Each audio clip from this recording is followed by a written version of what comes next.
হযরত রাসূল করিম সাল্লাল্লাহু আলাইহি সাল্লামের তিরোধানের পর থেকে ইমাম মাহদী এর আগমন পর্যন্ত কিয়ামতের বহু আলামত দেখা যাবে। এই সম্পর্কে হযরত আলী রাদিয়াল্লাহু তাআলা আনহু বর্ণনা করেন, প্রিয় নবী হযরত মুহাম্মদ মুস্তাফা সাল্লাল্লাহু আলাইহি সাল্লাম ইরশাদ করেছেন, যখন শাসনকর্তাগণ জমিনের খাজনা বাবদ আদায়কৃত টাকা পয়সাকে ব্যক্তিগত সম্পদ রূপে গণ্য করে, অর্থাৎ শরীয়ত নির্ধারিত পথে ব্যয় না করে, যখন যাকাতকে জরিমানার ন্যায় আদায় করা হয়, মানুষ যখন আমানতের সম্পদকে জিহাদ লব্ধ অর্থ তথা মাল গনিমতের ন্যায় হালাল মনে করে, যখন স্বামী স্ত্রীদের প্রতি অন্যায়ভাবে আনুগত্য প্রকাশ করতে থাকে, সন্তানগণ তাদের পিতামাতার অবাধ্য হয় এবং মন্দ লোকের সাথে বন্ধুত্ব করে, যখন দ্বীনি ইলম দুনিয়া লাভের আশায় শিক্ষা করা হয়, যখন প্রত্যেক সমাজ ও গোত্রে এমন সব লোক নেতৃত্ব গ্রহণ করে যারা সবচেয়ে বেশি চরিত্রহীন, লোভী এবং দায়িত্বপূর্ণ কাজের দায়িত্ব অযোগ্য লোকদের ওপর অর্পিত হয়, যখন ক্ষতির আশঙ্কায় এমন সব লোকদের প্রতি সম্মান প্রদর্শন করা হয় যারা শরীয়ত বিরোধী জীবনধারায় অভ্যস্ত, যখন মদ্যপান প্রকাশ্যে হতে থাকে, যখন গান বাজনার উপকরণ এবং নাচ গানের চর্চা সাধারণভাবে হতে শুরু হয়, যখন ব্যভিচার প্রসার লাভ করে, যখন উম্মতের পরবর্তী লোকজন পূর্ববর্তী লোকদের নিন্দাবাদ করে, তখন আল্লাহ সুবহানাহু ওয়া তাআলার আযাবের অপেক্ষা করো। সেই আযাবের মধ্যে রয়েছে জমিন ধসে যাওয়া, আসমান থেকে প্রস্তব বর্ষণ, আকৃতির পরিবর্তন, এমনি আরো অন্যান্য আলামত প্রকাশিত হবে। তাসবির রশি ছিন্ন হলে যেমন একের পর এক দানা পড়তে থাকে, তেমনি ভাবে বালা মুসিবত আসতে থাকবে। অন্য একটি হাদিসে আছে, কিয়ামতের আলামত সমূহের মধ্যে রয়েছে বাঁদীদের সন্তান সংখ্যা বৃদ্ধি হওয়া, মূর্খ, বেয়াদব এবং নব্য ধনবানদের ক্ষমতা লাভ করা, সমমৈথুন, মসজিদে খেলাধুলা করা, সাক্ষাতের সময় সালামের পরিবর্তে গালি দেয়া, শরীয়তের ইলম কম হওয়া, মিথ্যাকে ভালো জানা, মানুষের অন্তর থেকে আমানতদারিতার ভাব বিদায় গ্রহণ করা, ফাসিক বা পাপ কাজে লিপ্ত ব্যক্তিদের জ্ঞান অর্জন করা, লজ্জা শরম বিদায় গ্রহণ করা, কাফেরদের একত্রিত হয়ে মুসলমানদের ওপর অমানুষিক জুলুম অত্যাচার করা, ধর্মীয় বাতিলপন্থীদের শক্তি বৃদ্ধি হওয়া, মিথ্যা হাদিসের ও বেদাতের প্রসার হওয়া। যখন এ সমস্ত আলামত প্রকাশিত হবে, তখন খ্রিস্টানরা বহু দেশের ক্ষমতা গ্রহণ করবে। অতঃপর একটি নির্দিষ্ট সময় অতিবাহিত হওয়ার পর আরব এবং সিরিয়ায় আবু সুফিয়ানের বংশধরদের মধ্যে একজন আত্মপ্রকাশ করবে। সে আলে রাসূল সাল্লাল্লাহু আলাইহি সাল্লামের অনেক লোককে হত্যা করবে। তার ক্ষমতা সিরিয়া এবং মিশর পর্যন্ত সম্প্রসারিত হবে। এই সময় রোমের বাদশার সঙ্গে খ্রিস্টানদের একটি দলের সাথে যুদ্ধ হবে, আর একটি দলের সঙ্গে শান্তি চুক্তি হবে। যাদের সাথে যুদ্ধ হবে তারা কুনতুনিয়া দখল করবে, আর রোমের বাদশাহ রাজধানী ছেড়ে সিরিয়া উপস্থিত হবে।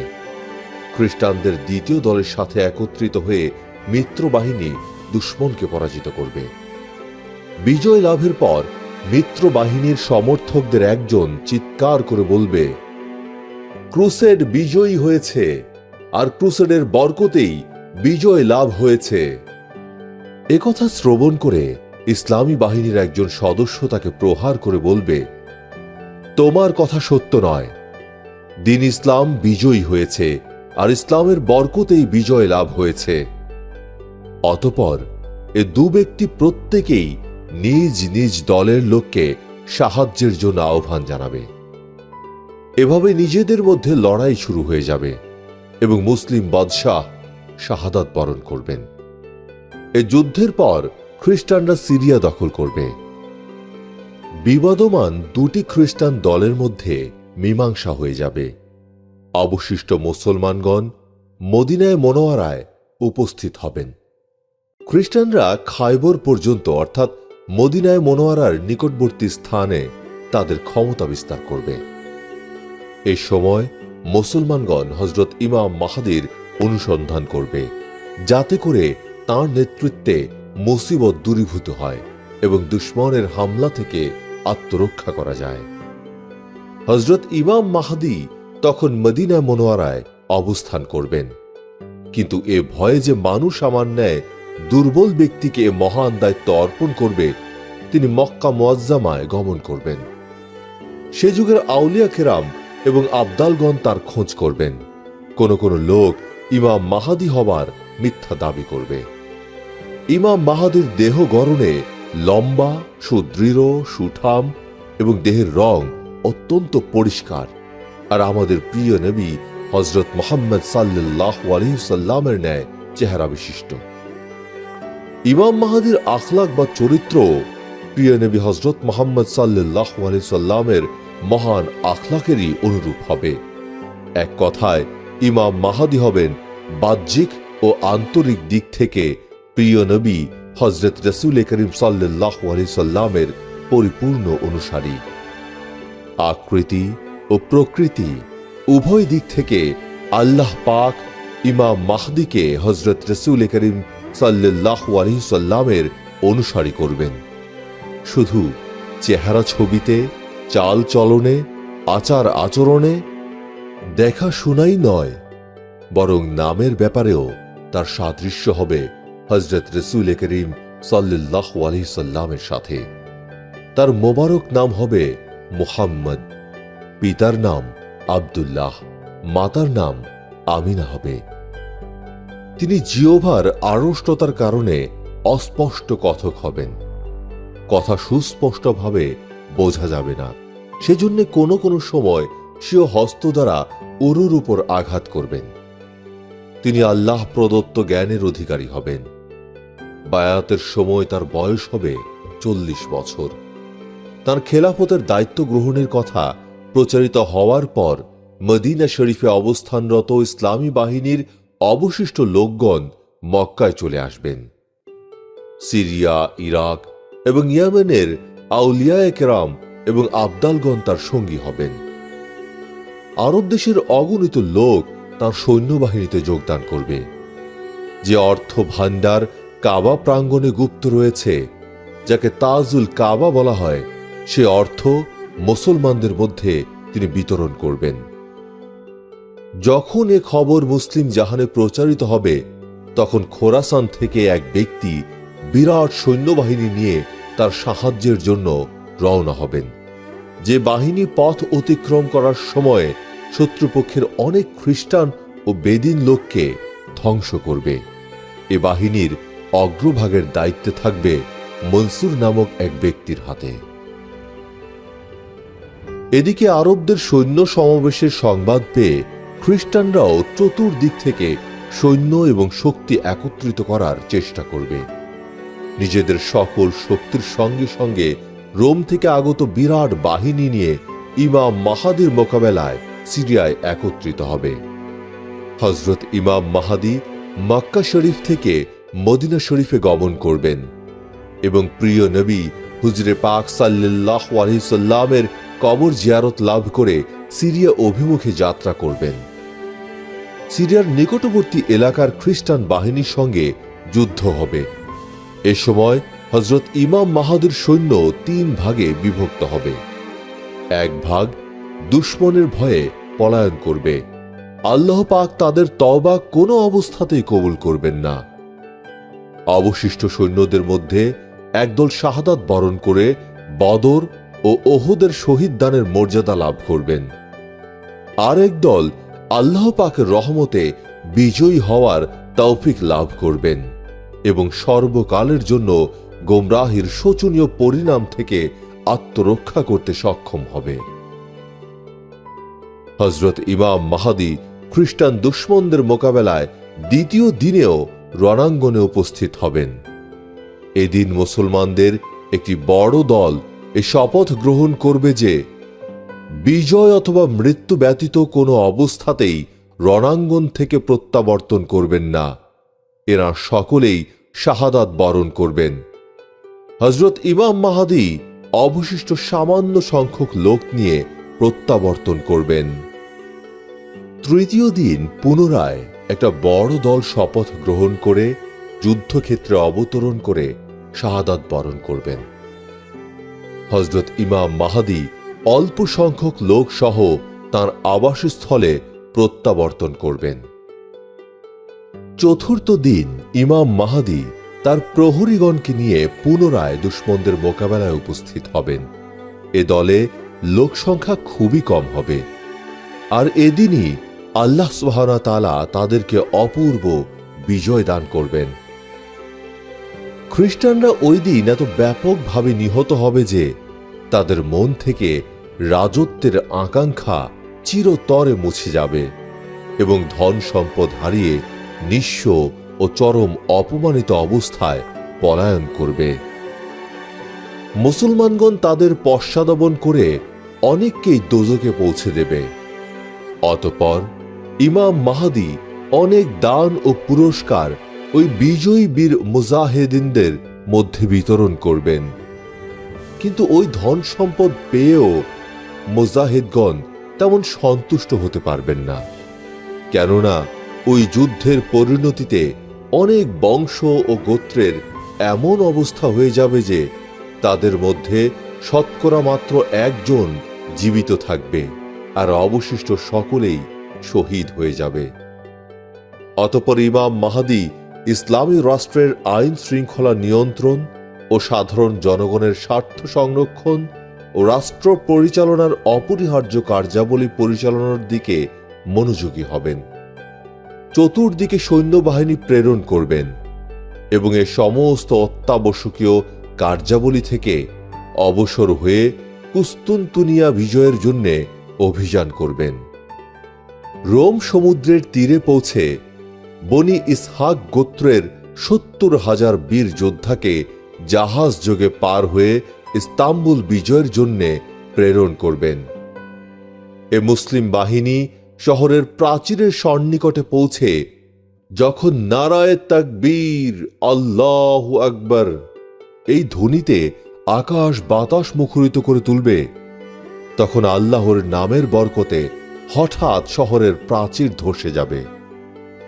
মুসলিম বাহিনী বিজয়ের আনন্দ নিয়ে শহরের অভ্যন্তরে প্রবেশ করে অহংকারী ও বিদ্রোহীদেরকে হত্যা করে সুবিচার ও ন্যায় নীতির সঙ্গে রাষ্ট্র পরিচালনা শুরু করবেন। ইমাম মাহদীর আত্মপ্রকাশের পর তিনি রাষ্ট্র পরিচালনায় নিবেদিত থাকবেন। এরই মধ্যে গুজব ছড়িয়ে পড়বে যে দাজ্জাল বের হয়ে পড়েছে এবং সে মুসলমানদেরকে নির্বিচারে হত্যা করে চলেছে। এ খবর শোনা মাত্রই ইমাম মাহদী সিরিয়ায় প্রত্যাবর্তন করবেন এবং এ সংবাদের সত্যতা যাচাই করার জন্য ৫ জন বা ৯ জন অশ্বারোহী প্রেরণ করবেন। এদের সম্পর্কে প্রিয় নবী হযরত মুহাম্মদ সাল্লাল্লাহু আলাইহি সাল্লাম ভবিষ্যৎবাণী করে গেছেন যে আমি তাদের নাম, তাদের মাতা পিতার নাম, তাদের বংশীয় পরিচয়, এমনকি তাদের ঘোড়ার রং কিরূপ হবে তাও জানি। তারা সে যুগের সারা পৃথিবীর সমস্ত মানুষদের মধ্যে সর্বোত্তম মানুষ হবেন। তারা সৈন্যবাহিনীর অগ্রপশ্চাতে থেকে সৈন্য পরিচালনা করবেন এবং অবগত হবেন যে দাজ্জাল সম্পর্কে যে গুজব রটেছে তা ভিত্তিহীন। অতঃপর ইমাম মাহদী দ্রুতগতি পরিহার করে ধীর স্থিরভাবে সংবাদ সংগ্রহ করতে থাকবেন। এরই মধ্যে কিছুদিন অতিবাহিত হবার পর হঠাৎ দাজ্জাল হাজির হবে। দাজ্জাল ইহুদি সম্প্রদায়ের অন্তর্ভুক্ত হবে। জনগণের মধ্যে সে মসীহ নামে পরিচিত হবে। তার ডান চোখ খানিকটা ফুলে ওঠা ও দৃষ্টিশক্তিহীন থাকবে। মাথা থাকবে টাক পড়া। তার চুল হবে কোঁকড়ানো। বড় একটা গাধায় আরোহণ করবে এবং ইরাক ও সিরিয়ার মধ্যবর্তী কোনো এক স্থান থেকে সে বেরিয়ে আসবে। সেখানে সে নিজেকে নবী বলে দাবি করবে। অতঃপর সে সেখান থেকে ইস্পাহানের দিকে চলে আসবে। তার সাথে 70,000 ইহুদি থাকবে। এখানে পৌঁছে সে খোদাই দাবি করে চতুর্দিকে ধ্বংসাত্মক কার্যকলাপ শুরু করবে এবং পৃথিবীর অধিকাংশ স্থানে ঘুরে ঘুরে নিজেকে খোদা স্বীকার করবার জন্য মানুষকে বাধ্য করবে। নাউজুবিল্লাহ। মানুষের পরীক্ষার জন্যে আল্লাহ পাক তার দ্বারা অনেক অলৌকিক ঘটনা প্রকাশ করাবেন। তার কপালে লিপিবদ্ধ থাকবে কাফের। শুধুমাত্র ঈমানদার ব্যক্তিরাই তার সত্যিকার পরিচয় পাবে। তার সাথে একটি অগ্নিকুণ্ড থাকবে যাকে সে দোজখ বলবে, এবং একটি বাগান থাকবে যাকে সে জান্নাত বলে দাবি করবে। যারা তার বিরুদ্ধাচরণ করবে তাদেরকে অগ্নিকুণ্ডে নিক্ষেপ করবে, আর যারা তার সপক্ষে থাকবে তাদেরকে জান্নাতে প্রবেশ করাবে। কিন্তু বাস্তবে ওই অগ্নি হবে বাগানের ন্যায় এবং বাগান হবে অগ্নির ন্যায়। তার সাথে খাদ্যদ্রব্যেরও একটা বিরাট ভাণ্ডার থাকবে, যাকে ইচ্ছা দান করবে। যে সম্প্রদায় তার মিথ্যা দাবিকে স্বীকার করবে তখন তাদের প্রতি তার আদেশক্রমে বৃষ্টি হবে এবং তা থেকে শাক সবজি, বৃক্ষ, তরুলতা উৎপন্ন হবে। তাদের জীবজন্তু হৃষ্টপুষ্ট হবে এবং তাতে দুধ আসবে। আর যারা তার বিরোধিতা করবে তাদের উল্লেখিত বস্তু বন্ধ হয়ে যাবে এবং এ জাতীয় নানা প্রকার কষ্ট ঈমানদারদেরকে দিতে থাকবে। কিন্তু মুসলমানদের জন্যে আল্লাহ পাকের তাসবিহ জিকির খাদ্যদ্রব্যের কাজ দেবে। দাজ্জালের বের হওয়ার পূর্বেও 2 বছর পর্যন্ত অভাব থাকবে। 3য় বছর অভাব অনটনের মধ্যেই সে বের হবে। মাটির নিচের খনিজ দ্রব্য তার আদেশে তার সাথে সাথে থাকবে। কোন কোন লোককে বলবে, আমি তোমাদের মৃত পিতামাতাকে জীবিত করে দিচ্ছি, যাতে করে এ অলৌকিক শক্তি দেখে আমার খোদাই দাবির প্রতি তোমাদের বিশ্বাস দৃঢ় হয়। অতঃপর সে শয়তানদেরকে আদেশ করবে যে মাটির নিচ হতে তাদের পিতামাতার আকৃতি ধারণ করে বের হও। শয়তান তাই করবে। এমতো অবস্থায় সে অনেক দেশ অতিক্রম করবে, এমনকি সে ইয়েমেনের সীমান্ত পর্যন্ত চলে যাবে এবং অনেক ধর্মদ্রোহী তার সাথে একত্রিত হবে। সেখান থেকে ফিরে মক্কার সন্নিকটে এসে অবস্থান করবে। কিন্তু পবিত্র মক্কা নগরী ফেরেশতাগণের প্রহরাধীন থাকার কারণে সেখানে প্রবেশ করতে সক্ষম হবে না। তাই সে মদিনা শরীফের দিকে অগ্রসর হবে। ওই সময় মদিনা শরীফের 7টি ফটক নির্মিত থাকবে। প্রত্যেক ফটকের জন্যে আল্লাহ সুবহানাহু ওয়া তাআলা ফেরেশতাদেরকে প্রহরায় নিযুক্ত করবেন, যাদের ভয়ে দাজ্জালের সৈন্যবাহিনী মদিনায় প্রবেশ করতে সক্ষম হবে না। উপরন্তু মদিনাতে 3 বার ভূমিকম্প হবে, যার দরুন মুনাফিক ও ভ্রান্ত মতাদর্শের লোকেরা ভয়ে মদিনা ছেড়ে চলে যাবে এবং দাজ্জালের প্রতারণার ফাঁদের শিকার হবে। ওই সময় মদিনাতে একজন বুজুর্গ থাকবেন, যিনি দাজ্জালের সাথে বিতর্কের জন্য আসবেন। তিনি দাজ্জালের সৈন্যদের নিকট পৌঁছে জিজ্ঞাসা করবেন যে দাজ্জাল কোথায়। তারা ওই বুজুর্গের কথাবার্তা দাজ্জালের মর্যাদাহানিকর মনে করে তাকে হত্যা করতে উদ্যত হবে। কিন্তু কেউ কেউ তাতে বাধা প্রদান করে বলবে যে, তোমাদের কি স্মরণ নাই যে আমাদের ও তোমাদের খোদা দাজ্জাল তার অনুমতি ব্যতীত কাউকে হত্যা করতে নিষেধ করেছেন? সুতরাং তারা দাজ্জালের নিকট গিয়ে বলবে, একজন বেয়াদব মানুষ এসেছে এবং আপনার সাথে সাক্ষাৎ করতে চায়। দাজ্জাল তাকে ডাকবেন। ওই বুজুর্গ যখন দাজ্জালের মুখমণ্ডলের দিকে তাকাবেন তখন বলতে থাকবেন যে, আমি তোর পরিচয় পেয়েছি, তুই অভিশপ্ত দাজ্জাল। আল্লাহ সুবহানাহু ওয়া তাআলার সত্য পয়গম্বর সাল্লাল্লাহু আলাইহি ওয়াসাল্লাম যার সংবাদ দিয়েছিলেন, এবং তোর গোমরাহির মূল উৎস কি তাও বর্ণনা করেছেন। এ কথা শুনে দাজ্জাল রাগান্বিত হয়ে তার চেলা চামুন্ডাদেরকে আদেশ করবে যে তাকে তোমরা করাত দ্বারা চিরে ফেলো। সুতরাং তারা ওই বুজুর্গকে দু টুকরা করে, এক টুকরা ডান দিকে, অপর টুকরা বাম দিকে ফেলে দেবে। এরপর দাজ্জাল তাদের মাঝখান থেকে বের হয়ে বলতে থাকবে, যদি এ দ্বিখণ্ডিত মানুষটাকে পুনরুজ্জীবিত করতে সক্ষম হই, তবে তো তোমরা পরিপূর্ণরূপে আমার খোদাই দাবির উপর বিশ্বাস স্থাপন করবে। তারা জবাব দেবে, আমরা তো এর পূর্বেও আপনার খোদাই দাবির প্রতি দৃঢ় বিশ্বাস স্থাপন করেছি। নাউজুবিল্লাহ। এ ব্যাপারে আমাদের মনে বিন্দুমাত্র সন্দেহ নেই। হ্যাঁ, এর পরও যদি এমন হয় তবে মনের মধ্যে শান্তি আসবে। সুতরাং দাজ্জাল ওই টুকরো দুটিকে একত্রিত করে পুনরায় জীবিত হওয়ার জন্য আদেশ করবে।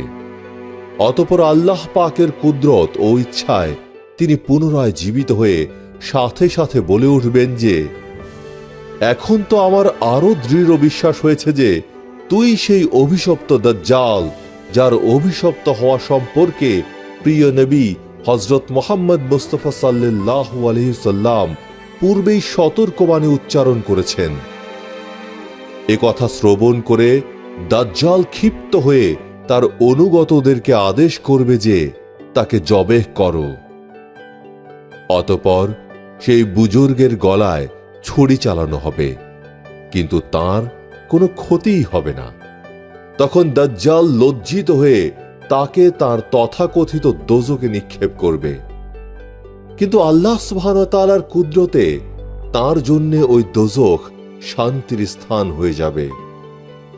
এরপর দাজ্জাল আর কোনো মৃত ব্যক্তিকে জীবিত করতে সক্ষম হবে না এবং তারপর সেখান থেকে সিরিয়ার দিকে চলে যাবে।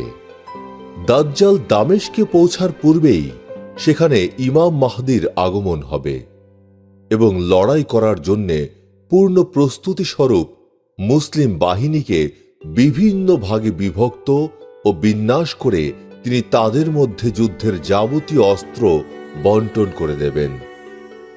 মুয়াজ্জিন আসরের আজান দেবে, মানুষ নামাজের জন্য প্রস্তুতি গ্রহণ করতে থাকবে। ঠিক সে মুহূর্তে হযরত ঈসা আলাইহিস সালাম দুজন ফেরেশতার কাঁধে ভর করে দামেস্কের জামে মসজিদের ছাদের পূর্ব প্রান্তে অবতরণ করে আদেশ করবেন যে সিঁড়ি নিয়ে আসো। অতঃপর সিঁড়ি নিয়ে আসা হবে। তারপর তিনি অবতরণ করে ইমাম মাহদির সাথে সাক্ষাৎ করবেন। ইমাম মাহদি অত্যন্ত বিনয়ের সাথে হযরত ঈসা আলাইহিস সালামের সঙ্গে সাক্ষাৎ করবেন। তিনি হযরত ঈসা আলাইহিস সালামকে সম্বোধন করে বলবেন, হে আল্লাহর নবী, আপনি ইমামতি করুন।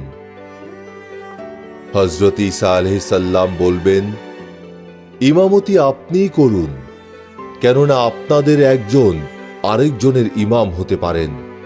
এ বৈশিষ্ট্য আল্লাহ পাক এ উম্মতকে দান করেছেন। অতঃপর ইমাম মাহদি নামাজে ইমামতি করবেন এবং হযরত ঈসা আলাইহিস সালাম তাঁর ইমামতিতে নামাজ আদায় করবেন। নামাজের পর ইমাম মাহদি হযরত ঈসা আলাইহিস সালামকে বলবেন, হে আল্লাহর নবী, এখন থেকে আপনি সৈন্যবাহিনী পরিচালনার দায়িত্ব গ্রহণ করুন। কিন্তু হযরত ঈসা আলাইহিস সালাম বলবেন, না, এ কাজ যথারীতি আপনাকেই করে যেতে হবে। আমি তো শুধু দাজ্জালকে হত্যা করার জন্যই এসেছি, কেননা আমার হাতেই হবে তার মৃত্যু। এটিই তাকদীর। এ রাত্রটি শান্তিপূর্ণভাবে অতিবাহিত করার পর ইমাম মাহদি সৈন্যবাহিনী নিয়ে রণাঙ্গনে উপস্থিত হবেন। হযরত ঈসা আলাইহিস সালাম বলবেন, আমার জন্য ঘোড়া এবং বর্ষা আনুন, যাতে করে আমি এ অভিশপ্ত দাজ্জালের অন্যান্য অবিচার থেকে জমিনকে পবিত্র করতে পারি। অতঃপর ইসলামী বাহিনী দাজ্জালের সৈন্যদের ওপর এবং হযরত ঈসা আলাইহিস সালাম দাজ্জালের প্রতি আক্রমণ করবেন। ভীষণ যুদ্ধ শুরু হবে। এ সময় হযরত ঈসা আলাইহিস সালামের নিঃশ্বাসের বৈশিষ্ট্য হবে যে তার দৃষ্টিসীমা পর্যন্ত নিঃশ্বাস প্রতিক্রিয়া করবে। আর প্রতিক্রিয়া হলো এই যে দৃষ্টিসীমার ভেতর যত কাফের থাকবে সব ধ্বংস হয়ে যাবে। দাজ্জালের মৃত্যুর পর ইমাম মাহদী এবং ঈসা আলাইহিস সালাম সমস্ত শহর পরিদর্শন করবেন, যার অধিবাসীরা দাজ্জাল কর্তৃক ক্ষতিগ্রস্ত হয়েছিল। দাজ্জাল যাদের প্রতি অবিচার করেছে তাদেরকে আল্লাহ পাকের নিকট থেকে মহা পুরস্কারের সুসংবাদ প্রদান করবেন এবং বিভিন্ন প্রকারের সাহায্য ও সহানুভূতি দ্বারা তাদের ধন সম্পদের ক্ষতিপূরণ করে দেবেন। হযরত ঈসা আলাইহিস সালাম সমস্ত শূকর হত্যা করবেন, সমস্ত ক্রুশচিহ্ন বিনষ্ট করবেন এবং কাফেরদের থেকেও কোনরূপ জিজিয়া গ্রহণ করবেন না। আদেশ জারি করে কাফেরদেরকে ইসলামের প্রতি দাওয়াত দেবেন। আল্লাহর অশেষ মেহেরবানিতে কোনো কাফের মুসলিম সাম্রাজ্যে ক্ষমতাবান থাকবে না। সমস্ত পৃথিবী ইমাম মাহদী এর সুবিচার ও ন্যায়নীতির আলোকে আলোকিত হয়ে যাবে। জুলুম অত্যাচারের মূলোৎপাটন হবে। সমস্ত লোক আল্লাহ পাকের ইবাদতে মশগুল হবে। তার খেলাফতের সময়কাল হবে 7, 8, ঊর্ধ্বে 9 বছর। এখানে একথা বিশেষভাবে উল্লেখযোগ্য যে ইমাম মাহদী এর প্রথম 7 বছর ব্যয় হবে খ্রিস্টানদের সাথে মোকাবেলায়। 8ম বছর দাজ্জালের সঙ্গে যুদ্ধ বিগ্রহে ব্যস্ত থাকবেন, আর 9ম বছর হযরত ঈসা আলাইহিস সালামের সঙ্গে অতিবাহিত করবেন। আর এ হিসাবে হযরত মাহদী আলাইহিস সালামের বয়স হবে 49 বছর। এরপর তার মৃত্যু হবে। হযরত ঈসা আলাইহিস সালাম তার নামাজের জানাজা আদায় করে তাকে দাফন করবেন। এরপর ছোট বড় সকল প্রকার কাজের দায়িত্ব অর্পিত হবে হযরত ঈসা আলাইহিস সালামের ওপর। সকল প্রাণী অত্যন্ত আরাম এবং শান্তির সাথে জীবন যাপন করবে। হযরত ঈসা আলাইহিস সালামের নিকট আল্লাহ পাকের তরফ থেকে ওহী আসবে এ মর্মে যে, আমি বান্দাদের মধ্য থেকে এমন এক দুর্ধর্ষ শক্তিশালী সম্প্রদায় সৃষ্টি করব যাদের মোকাবেলা করা কারো পক্ষেই সম্ভব হবে না। তাই আমার খাঁটি বান্দাদেরকে তুর পাহাড়ে নিয়ে আসো, যাতে করে তারা নিরাপদ স্থানে আশ্রয় নিতে সক্ষম হয়। হযরত ঈসা আলাইহিস সালাম তুর পাহাড়ের একটি নির্দিষ্ট স্থানে অবতরণ করে যুদ্ধের প্রস্তুতি নেবেন।